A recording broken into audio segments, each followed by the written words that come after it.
Financial markets పై పట్టు సాధించాలనుకునే వాళ్ళు Revanth conduct చేసే వెబినార్ కోసం ఈ నెంబర్ కి కాల్ చేయండి.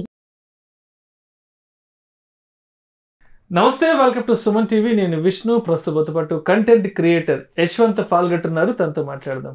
నమస్తే యశ్వంత్. నమస్తే అండి Yashwant, welcome to Suman TV. Thank you. So Yashwant, last ఒక 15 days బ్యాక్ ఏఐకి సంబంధించిన చాలా కంటెంట్ చేస్తాం మనం.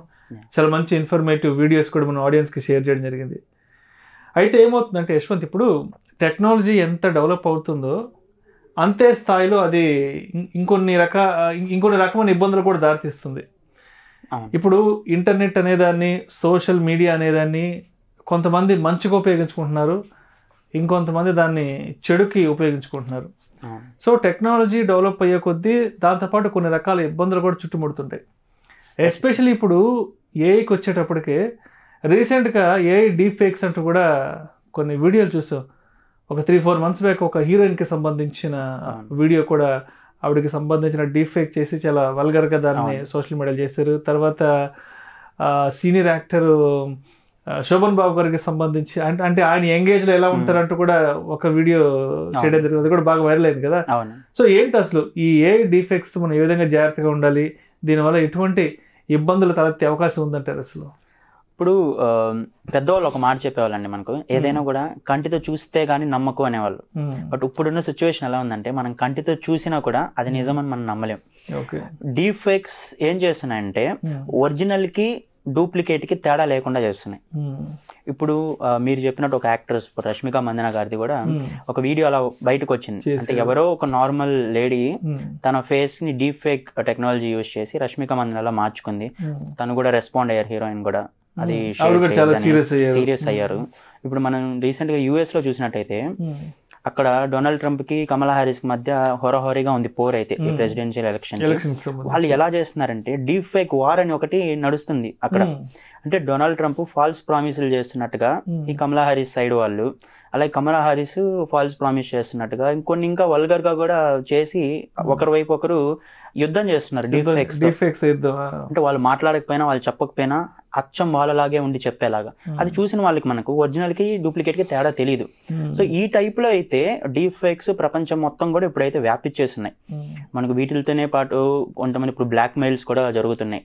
చాలా వరకు యువత ఏం చేస్తున్నారంటే ఆడవాళ్ళది నార్మల్ గా నోట్స్ కూడా క్రియేట్ చేయడం, డీప్ ఫేక్స్ యూజ్ చేసి వాళ్ళని బ్లాక్ మెయిల్ చేయడము. కొన్ని సూసైడ్ న్యూస్ కూడా మనం చూసాం చాలా వరకు రీసెంట్ గా.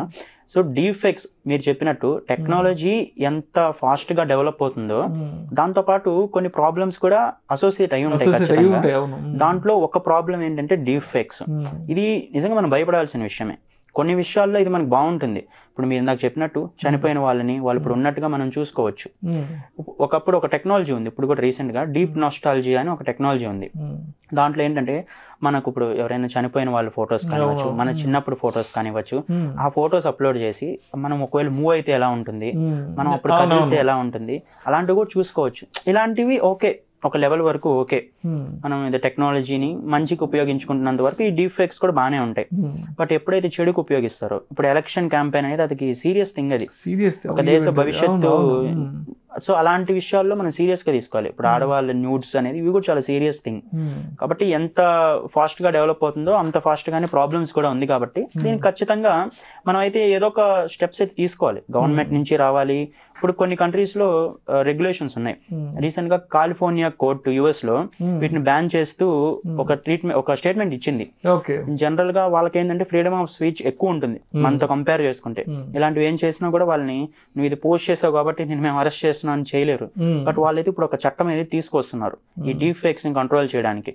సో అలాగా ప్రతి దేశం కూడా ఏదో ఒక చర్య అయితే తీసుకోవాలి ఖచ్చితంగా. ఓకే.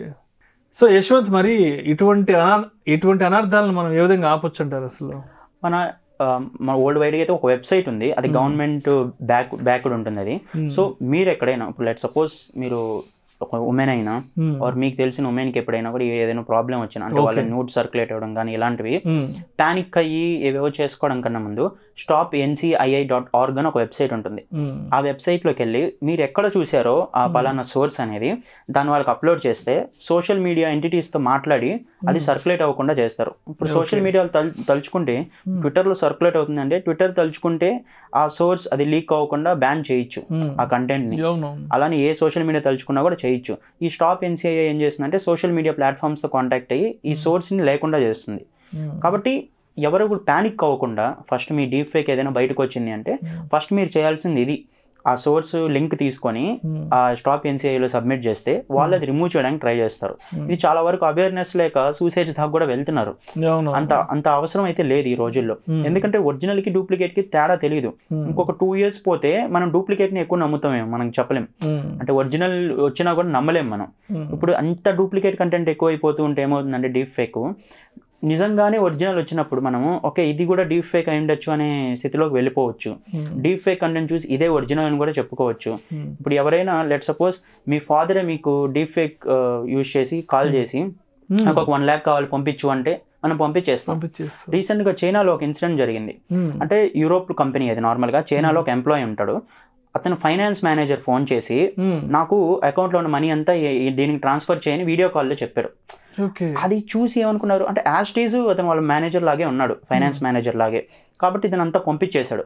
తర్వాత మళ్ళీ చెక్ చేసుకుంటే అతను రియల్ ఫైనాన్స్ మేనేజర్ వచ్చి అడిగాడు, నువ్వు ఎందుకు ఇదంతా పంపించినావు అంటే మీరే కదా కాల్ చేశానంటే అతను చేయలేదు. ఎవరో స్కామ్స్టరు డీప్ ఫేక్ టెక్నాలజీ యూజ్ చేసి అతను ఫైనాన్స్ మేనేజర్ లాగా వీడియో కాల్లో చేసి మాట్లాడి మనీ అంతా ట్రాన్స్ఫర్ చేయించుకున్నాడు. సో ఇలాంటి స్కామ్స్ ఎన్నో జరుగుతున్నాయి. మనకు తెలిసింది 1-2 బయటకు వస్తున్నాయి, బట్ చాలా మంది చెప్పని కూడా చెప్పలేరు ఇలాంటివి. కాబట్టి వీటన్నిటికీ మనం ఏం చేయాలంటే ముందు అవేర్నెస్ తో ఉండాలి ఖచ్చితంగా. ఇప్పుడు ఇది మన ఉమెన్ కి సేఫ్టీ ఇంపార్టెంట్ కాబట్టి ఈ స్టాప్ ఎన్సిఐ చాలా ఇంపార్టెంట్. ఇంకొకటి మనం ఇందాక మాట్లాడుకున్నట్టు చూసినా కూడా ప్రతి ఒక్కటి వ్యాలిడేట్ చేసుకోకుండా మనం ఏం చేయకూడదు. Maximum financial transactions. ఇంకొకటి నోడిటీ కాకుండా ఇంకొక రిస్క్ ఏంటంటే ఈ ఫైనాన్స్ రిలేటెడ్. ఇప్పుడు మన మనీ స్కామ్స్ అనేది ఎక్కువ జరగచ్చు. రేపో మాపో ఎవరొకరు మీకు తెలిసిన వాళ్ళు వాట్సాప్ వీడియో కాల్ చేసి సేమ్ నంబర్ నుంచి కూడా చేసి మనీ పంపించమని మనం పంపించేస్తాం, మనకి ఇంకో ఆప్షన్ లేదు. ఒకప్పుడులో ఫేస్బుక్ లో వీటిలో ఫేక్ అకౌంట్స్ క్రియేట్ చేసుకొని ఇలా మనీ స్కామ్స్ చేసేవాళ్ళు. ఇప్పుడు మనకు అవేర్నెస్ వచ్చింది. ఇప్పుడు ఏంటి టెక్నాలజీ యూజ్ చేసుకొని సేమ్ వాళ్ళలాగే మాట్లాడి. కాబట్టి ఎవరు మనీ విషయంలో ఎవరైనా కూడా మీరు వ్యాలిడేట్ చేసుకునే పంపించండి. వాళ్ళు కాల్ చేసి మాట్లాడండి, కనుక్కొనే పంపించండి. ఎందుకంటే ఏది కూడా సేఫ్ కాదు ఈ రోజుల్లో. సో టెక్నాలజీని ఎంత బాగా యూజ్ చేస్తున్నామో అంత జాగ్రత్తగా కూడా యూజ్ చేయడం ఇంపార్టెంట్. అప్పుడు మాత్రమే మనం జాగ్రత్తగా ఉండగలం. సో అయితే అసలు ఈ డీప్ ఫేక్ ప్రాసెస్ ఎలా ఉంటుంది ఏంటనేది ఇది ఒకసారి మనకి ఏదన్నా ఒక డెమో ద్వారా చూపించు. ఇప్పుడు మీరు కనుక ఈ వీడియో చూసినట్టయితే ఇక్కడ నేనున్నాను, ఇటు సైడ్ కూడా నేనే ఉన్నాను. బట్ మీరు ఇక్కడ చూసినట్టయితే ఎలాన్ మస్క్ కనిపిస్తుంటాడు. నేను ఎట్ట మూవ్ అయితే తను కూడా అలానే మూవ్ అవుతున్నాడు చూడండి. దీన్ని నార్మల్ గా ఎవరైనా చూస్తే ఎలాన్ మస్క్ వీడియో కాల్ మాట్లాడుతున్నట్టే ఉంటుంది, కానీ నేను మాట్లాడుతున్నట్టు అనిపించదు. సో ఇంత పకడ్బందీగా మనం చేయొచ్చు, పక్కాగా అది రెప్లికేట్ చేసేలా మనం చేయొచ్చు. ఇప్పుడు సాధారణ మనిషి నేనే చేసినప్పుడు హ్యాకింగ్ చేయాలి ఆర్ స్కామ్స్ చేయాలి అనే ఒక ఉద్దేశంతో ఉన్న వాళ్ళు ఎంతకైనా తగ్గించగలుగుతారు. కాబట్టి జాగ్రత్తగా ఉండడం అనేది ఇంపార్టెంట్. అంటే right. Thank you Yashwant. Thanks. AI defects ఎటువంటి ఇబ్బందులు ఉంటాయి ఏంటి, ఇటువంటి ఇబ్బందులు ఎదుర్కొన్నప్పుడు మనం వాటి నుంచి ఏ విధంగా బయటపడుతున్న దాని గురించి చాలా చక్కగా తెలియజేశారు. Thank you so much Yashwant. Thank you.